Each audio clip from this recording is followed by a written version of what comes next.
Hello and welcome to another episode of The Funny Kind with your host, Erica Gummany.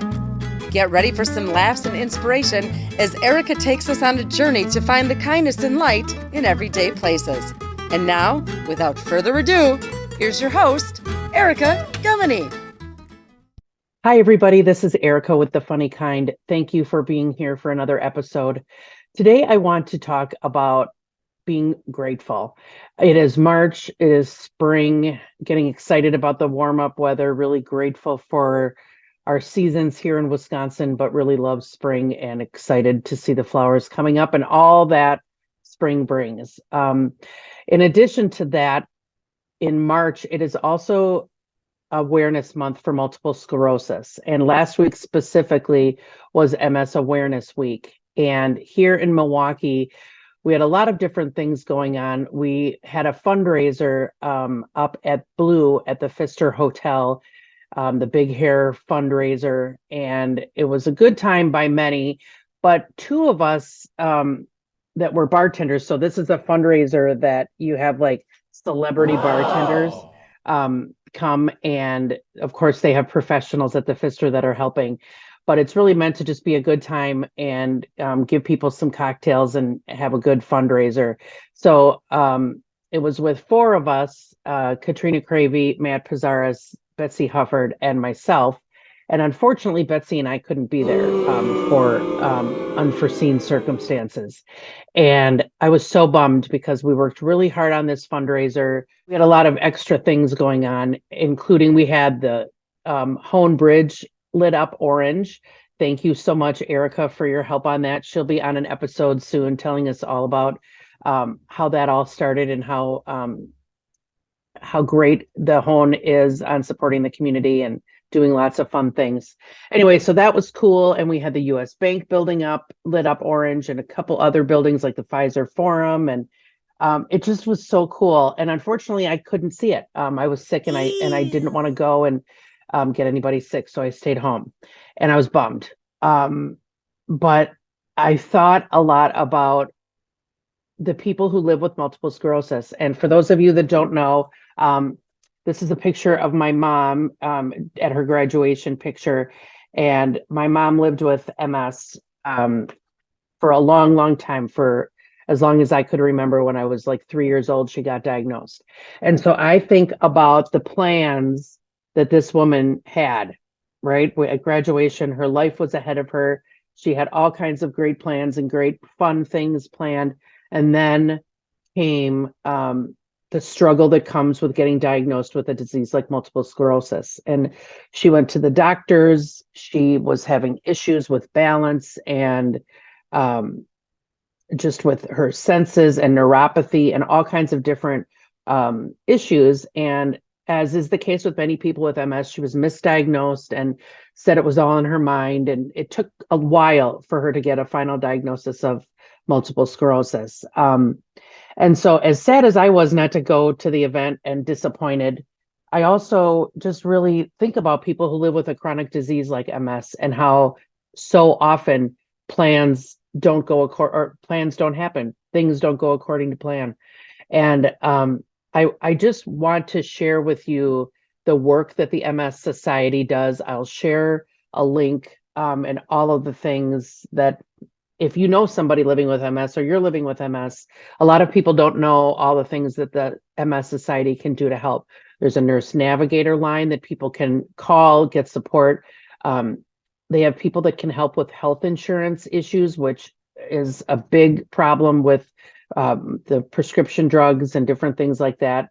Step therapy can be a real issue, and a lot of people really struggle with that and may not have the support and advocacy that they need to get that to get through those things. So there's that service, there's support groups, and there's information about the research that the MS Society is doing, along with amazing physicians around the world to find a cure for this disease. Because I think about Christina Applegate, or I think about Selma Blair, and I think about people like that who we see the struggles that they have. Selma Blair was actually going to be coming to Milwaukee a few months ago, and she was unable to attend because of her MS. And I think, oh my gosh, like how awful for her to have to go through that, how awful for everybody that had to deal with that. It's just so difficult. So um I talk about gratitude because I am so grateful for the people that came to that event, and that supported our fundraiser. A lot of my friends donated to my page. We were able to raise over 50, last count, um, over $5,300, and that's almost double what we did last year. So I just think that's so great, and I'm so grateful that it just feels good when people come together and join in a cause to try to make things better. And it makes such a difference to me to know that I have such generous friends who support this cause. But it's not about me, it's about the people who are living with this disease. And I think about the kids whose parents have MS, or friends who have to deal with this, or family, just all of it.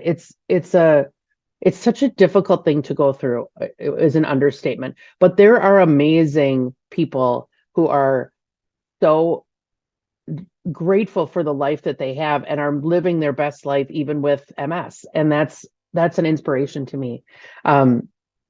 So if you haven't given to the MS Society and you feel that this is a cause that you'd like to support, I'll include some links there. But most importantly, if you know people who are living with MS, share the info on the MS Society so that they can get the support that they need. When my mom was diagnosed, there was no internet, which can't imagine how we functioned, or I don't even know.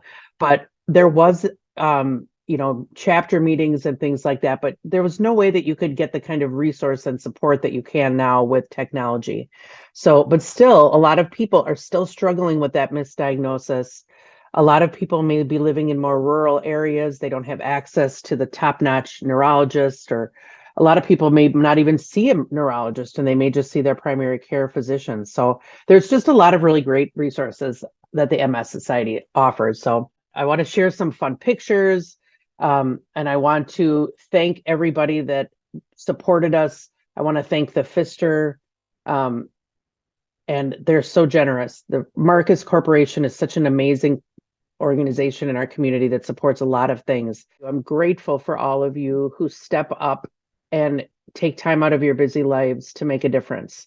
Because when I think about the funny kind and the work that I'm trying to do here by showing that the world is a place of light and kindness, it's this kind of stuff that gives me goosebumps when I look at my friends and I look at the people that I love. My sister, for example, who represented so well and came to the FISTer and did her hair big and just had a great time, just feeling the love of all the people that she met who, my sister's a hoot, and she had a great time. And I just think, we both went through a lot having a mom with MS. It was not fun.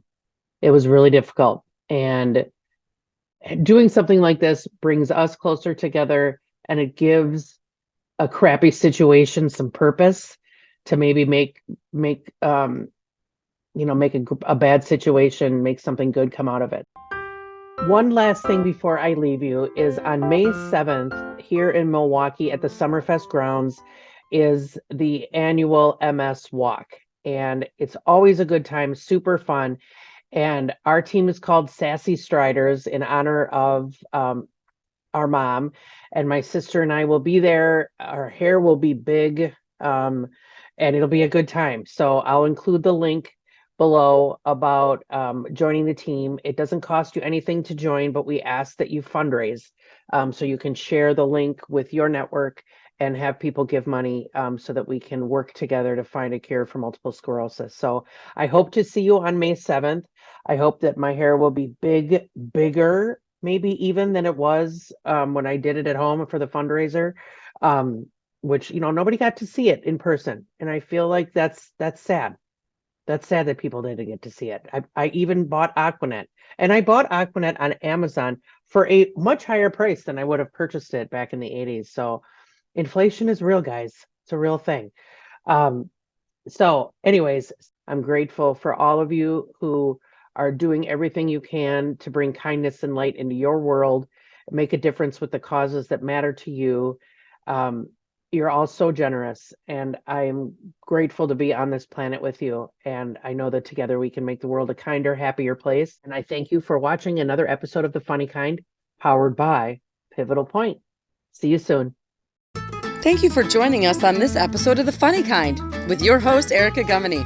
Be sure to subscribe now so you don't miss any of the laughs or inspiration. And Erica wants to hear from you. Be sure to reach out if you know of someone Erica should connect with as she continues to take us on a journey to find kindness and light in everyday places.